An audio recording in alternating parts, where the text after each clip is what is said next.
ఎవ్వరు చూడరు. సో లక్కీగా ఇది కొట్టాము గట్టిగా. రోషన్ కానీ అందరం all time, because we are so many heroes in the movie కదా. ఒక్కొక్క ఎపిసోడ్లో ఒక హీరో కనిపిస్తుంటాడు. So I feel good because ఇటువంటి పెద్ద ప్రాజెక్ట్లో వైజయంతి బ్యానర్లో ఇంత ఫుల్ లెంత్ క్యారెక్టర్ చేయడం I feel so wonderful. Absolutely. అరే రాసి పెట్టుకోండి మీరు చూడండి. It is all about how we choose the movies. Next choose చేసుకునే మూవీస్ చాలా జాగ్రత్తగా ఉంటే చాలు. ఓ శ్రీకాంత్ మించి అయిపోతాడండి literally. Oh she's cute. Srikanth అన్న మించిన పేరు తెచ్చుకుంటాడు. శ్రీకాంత్ అన్న very will be very very happy and ఇండస్ట్రీకి ఇంకొక సూపర్ స్టార్ ఇచ్చాడు. Heroine is damn cute. అరే very Telugu Hithik is different. అరే హితిక్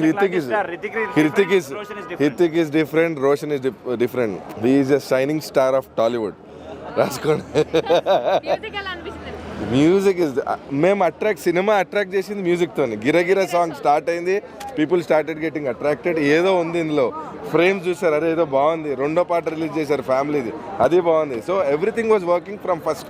సో ఫస్ట్ నుంచి పాజిటివిటీ వచ్చేసింది అండ్ సినిమా కూడా వర్కౌట్ అయింది. లిటరల్గా నేనే ఏడ్చానండి. యాజ్ అన్ యాక్టర్ నేను ఏడుస్తానో కూర్చొని నేను ఈ మొండని నేను ఏడ్చాను. నన్ను ఏడిపించేశారు లోపల.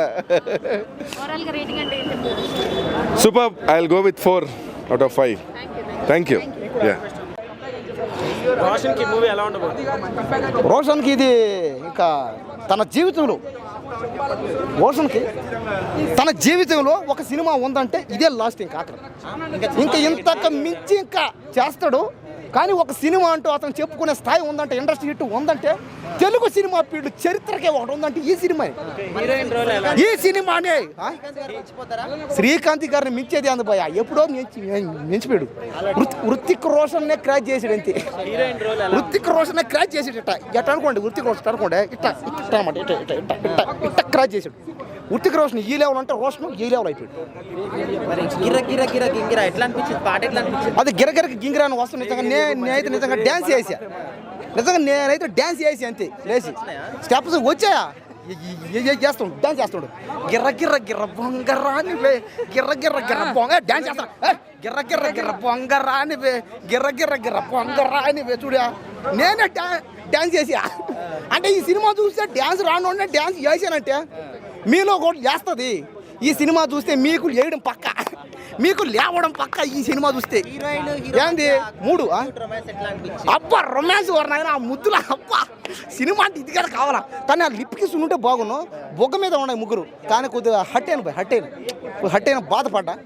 రోషన్ అన్న దయచేసి మా కోసం, యూత్ కోసం, ఆ లేబర్ ప్రజల కోసం లిప్ కిసులు పెట్టండి. ట్రెండ్ తగ్గట్టు పోవాలి. ఆ రొమాన్స్ ఉంది ఓకే, బొగ్గ మీద పెట్టాడు అంతా బాగానే ఉంది. కానీ ఏంటంటే ఇంకా రొమాన్స్ మేము ఎక్స్పెక్ట్ చేస్తున్నాం. ఇంకా ఓవరాల్గా సినిమా గురించి ఈ పాయింట్ బాగుంది, హైలైట్ అంటే ఏం చెప్తారు?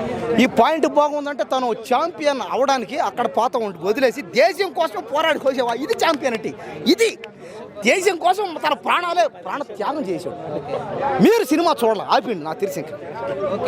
దేశం కోసం తన ప్రాణాలు త్యాగం చేశాడు కాబట్టి ఇది నిజమే ఛాంపియన్. అది దేశం కోసం అన్న. ఎట్లుందన్న ఛాంపియన్? ఛాంపియన్ అన్న నిజంగా చెప్తున్నా. ఆ టైటిల్ ఎలా ఉందో టైటిల్ తగ్గట్టు సినిమా కూడా డైరెక్టర్ గారు ఖతర్నాక్ తీసుకుపోయిండు అన్న. ఛాంపియన్ నిజంగా చెప్తున్నా. ఒక ఫుట్బాల్ ప్లేయర్ ఉండి మళ్ళీ తెలంగాణలో కోసం వచ్చి మళ్ళీ పోరాడి ఒక విద్యం చేస్తారు చూసినావా. హ్యాట్సాప్ అని చెప్పాలి హీరో గారికి. అంటే మన ఊరు మన దేశం అని ముంగడికి వచ్చి నిలబడి ఫైట్ చేస్తాడు. అక్కడ మెసేజ్ బాగా పెట్టింది. అంటే ఎక్కడైనా అప్పటోళ్ళు తెలంగాణ కోసం ఎంత పోరాడిందో, తెలంగాణ కాదు ఆంధ్ర అయినా తెలంగాణ మన దేశం వేరే వాళ్ళు వచ్చినా కూడా మనం పోరాడి ముంగడుండి నిలబడి ఎదుర్కోవడమే మన దేశం కాపాడుకోవాలనేది చూపించిండు ఆ లాంగ్వేజ్. నిజంగా చెప్తున్నా. రోషన్ గారి యాక్టింగ్ ఫస్ట్ టైం మనకు ఒక తెలంగాణ లాంగ్వేజ్లో ఒక డిఫరెంట్ కనిపిస్తాడు, కొత్తగా కనిపిస్తాడు. చాలా బాగుంది. అంటే మనము ఇప్పుడు పెళ్లి సందర్భంలో ఒక రొమాన్స్ టైప్ ఉంటుంది, ఒక లవర్ బాయ్లాగా ఉంటాడు. ఇల్లు వచ్చి ఒక తెలంగాణ లాంగ్వేజ్ ఒక యుద్ధంకి పోరాడినట్టు ఒక లాంగ్వేజ్ చూపిస్తారు, ఒక డిఫరెంట్ యాంగిల్లో. శ్రీకాంత్ గారిని కష్టపడాలి. ఇప్పుడు సెకండ్ మూవీ కదన్నా, ఇంకా థర్డ్ మూవీ కదా. ఇంకా మస్తు చేయాలైనా. ఇప్పుడే ఇంప్రూవ్ అవుతుంది కాబట్టి ఇంకా చేస్తాడు. మళ్ళీ మన రామ్ చరణ్, మన అల్లు అర్జున్ ఆ స్థాయిలోకి ఎదుగుతాడు 100% ఫ్యూచర్లో కూడా. బాలీవుడ్లో హృతిక్ రోషన్ అయితే ఇక్కడ ఆయనకు మించి అదే సేమ్ అదే విధంగా ఉన్నాడని చెప్పి. హృతిక్ రోషన్ అంటే స్టార్ అయినా ఆయన లెక్క కావాలంటే ఇంకా కష్టపడాలి. లుక్స్ కానీ ఆ లుక్స్ అలానే ఉంటాడు, రితిక్ రోషన్ లెక్కనే ఉంటాడు. కాకపోతే ఏంటంటే మన తెలుగుకి మనకి రితిక్ రోషన్ లెక్క ఉన్నాడంటే మన తెలుగు ఇండస్ట్రీకి గ్రేట్ అనుకోవాలి. ఎందుకంటే టాలీవుడ్ వాళ్ళు ఉంటారు అట్లా, మ్యాక్సిమం తెలుగు వాళ్ళు తక్కువ. మన ఇండస్ట్రీ నుంచి ఒక శ్రీకాంత్ కొడుకు అని చెప్పొచ్చు. అలా మనకు ఒక హిందీ టాలీవుడ్ లెక్క యాక్టర్ లెక్క. ఇక్కడ మ్యూజిక్ ఎట్లా మ్యూజిక్ కూడా బాగుంది, కంబ్యాక్ అని చెప్పొచ్చు. మ్యూజిక్ చాలా బాగుంది. ఒక విలేజ్లో మ్యూజిక్ ఎలా కూడా అలా కొట్టి చూపించిండు, సూపర్. ఓవరాల్ గా అవుట్ ఆఫ్ 10 ఎంత ఇస్తారు మీరు? మేము చెప్పాలంటే హీరోయిన్ కూడా యాక్టింగ్ బాగా చేసింది అన్న, మర్చిపోయినా. హీరోయిన్ గారు విలేజ్ యాక్టింగ్ బాగా చేసింది. ఆమె కూడా మంచి స్టార్ అవుతుంది. మన సమంత లెక్కనే చేసింది యాక్టింగ్, చాలా బాగుంది. రేటింగ్ వచ్చి 5కి 3.5. ఆల్ ద బెస్ట్ రోషన్ గారు. అన్న ఒక్కటి చెప్తా భయ్యా, ఛాంపియన్ సినిమా. ఈ సినిమా చూసిన తర్వాత శ్రీకాంత్ కొడుకు రోషన్ కాదు, రోషన్ తండ్రి శ్రీకాంత్ అని తండ్రి మాట నిలబెట్టిన భయ్యా. చాలా చాలా బాగుంది. స్టోరీ పరంగా చూస్తే మన రియల్ స్టోరీ కాబట్టి రజాకారులు ఎలా యుద్ధం చేసిండ్రు అంటే వాళ్ళ నుంచి వాళ్ళు ఎలా చిన్నల్ని పెద్దలు చేయకుండా అంటే చిన్నల్ని పెద్దలు దారుణంగా చంపింది కాబట్టి వాళ్ళ నుంచి మనం ఎలా ఎదుర్కొన్నారో చూపించారు. అండ్ మెయిన్గా భయ్యా రోషన్ అన్న పెళ్లి సదన్లో క్యూట్ లవర్ బాయ్ ఇష్టం. దీంట్లో పక్కా కొత్త పక్కా ఒక కమర్షియల్ హీరో, మన తెలుగు ఇండస్ట్రీలో కూడా కమర్షియల్ హీరో ఉన్నారని నిరూపించుకున్నాడు. అసలు ఆ యాక్షన్ సీక్వెన్స్ భయ, అసలు ఒక్కొక్క ఫైటింగ్ సీన్స్, ఆ బ్యాక్గ్రౌండ్ మ్యూజిక్ మాత్రం అదిరిపోయింది భయ, వేరే లెవెల్ ఉంది. అండ్ సాంగ్స్ పరంగా వస్తే మాత్రం గిర సాంగ్ మీరు యూట్యూబ్లో చూసిగా ఒక్కసారి థియేటర్కి చూడండి. గుడ్ ఫీల్ అంటే చాలా నాకు ఇంట్రెస్టింగ్ అనిపించింది. రాష్ట్రం లుక్స్ అవి హాలీవుడ్ రేంజ్ లో ఉన్నాయన్న నిజమేనా అన్న? రితిక్ రోషన్ అన్న, జూనియర్ రితిక్ రోషన్ నా లుక్ అలా ఉంది. ఎందుకంటే ఆయన తుపాకీ పట్టుకొని ఇట్లా కాలుస్తా అంటే నీ అమ్మ పెద్ద హీరో కాల్చినట్టురా అంటే బరాబర్ సినిమా పడ్డదిరా అని అనిపించింది. అంటే ఇలా కూడా యాక్టింగ్ చేయగలడు. సినిమా లవర్ బాయ్ కాదు, కమర్షియల్ కూడా ఇలా చేయడానికి నిరూపించుకుంటా భయ్యా. టాలీవుడ్ లో ఏ హీరోతో పాల్చొచ్చు? మన టాలీవుడ్ కాదు బ్రో, నేను బాలీవుడ్ డైరెక్ట్ బ్రో. బాలీవుడ్లో రితిక్ రోషన్ ఒక ఎన్టీఆర్ అన్న ఫైటింగ్ చేస్తే ఎలా ఉంటుందో అలా చేసింది బ్రో. మన టాలీవుడ్ వేసుకుంటే బాగుంది.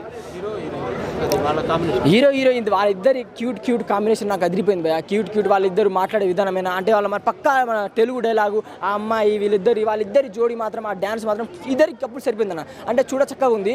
నాకైతే సినిమా పరంగా మాత్రం క్లైమాక్స్ మాత్రం మీరు ఎవరు ఎక్స్పెక్ట్ చేయడం మంచి ట్విస్ట్ ఉంటుంది. అండ్ అంటే ఇది రియల్ స్టోరీ అన్న, దీన్ని అర్థం చేసుకోవాలా అంతే తప్ప నేనేం చేయలేను. దీన్ని అర్థం చేసుకోవాలి, స్టార్టింగ్ నుంచి ఎండింగ్ వరకు లేవకుండా చూడాలా, అర్థమవుతుంది. ఇక మధ్యలో విషయాలకు కట్ అయిపోతుంది అన్న, అర్థం కాదు సినిమా. అంటే ఫస్ట్ నుంచి స్టార్టింగ్ నుంచి ఎండింగ్ వరకు చూడాలి. డైరెక్షన్ బాగుంది, ఒక కన్ఫ్యూజ్ ఏం లేదు. స్టార్టింగ్ మనం చూడాలా, ఫస్ట్ నుంచి అర్థమవుతుంది. ఇంకోటి ఏంటంటే రోషన్ అన్నకి మంచి కమర్షియల్ సినిమా పడ్డదన్న, చాలా బాగుంది, చాలా బాగా చూపించారు భయ. రివ్యూస్ బాగున్నాయి కాబట్టి మంచిగా జనాల్లోకి వెళ్తుంది. ఈ వీక్ ఛాంపియన్ శంబాల రెండు పోటాపాటిగా అయితే నడుస్తాయి. ఎన్నింటిలోనే ఏదో ఒక విన్నర్ అవుతుంది. 3 సినిమాలు చూస్తారు. శంబాల చాలా బాగుంది. శంబాల వరకు ఏంటంటే ఎక్స్పెక్ట్ చేయలేదు. ఎందుకంటే ఛాంపియన్కి అట్లీస్ట్ మనం ట్రైలర్ చూస్తే ఓకే ఎలా ఉంటుందని ఒక ఎక్స్పెక్టేషన్తో వస్తాం. సో ఎక్స్పెక్టేషన్ తగ్గట్టు ఉంది. కానీ శంబాల మాత్రం కంప్లీట్గా డామినేట్ చేసింది చెప్పుకోవచ్చు. ఎందుకంటే ఒక థ్రిల్లర్ మూవీ, ఒక సెకండ్ హాఫ్ మిడిల్ వరకు ఎక్కడ కూడా ఒక మంచి ఎంగేజింగ్గా కూర్చోబెట్టాడు. ఒక నెక్స్ట్ టైం అవుతుంది ఒక క్యూరియాసిటీతో కూర్చోబెట్టాడు. బట్ ఎందుకో ఆ లాస్ట్ 30 minutes అనేది కొంచెం అటు ఇటు అయింది. అది కొంచెం బాగా తీసుకుంటే బాగుంటుంది అనిపించింది. శంబాలకు 3.5 ఇవ్వచ్చు, ఛాంపియన్ 3.25 అండ్ ఈషా ఒకటి ఉంది, దానికి 3 ఇవ్వచ్చు.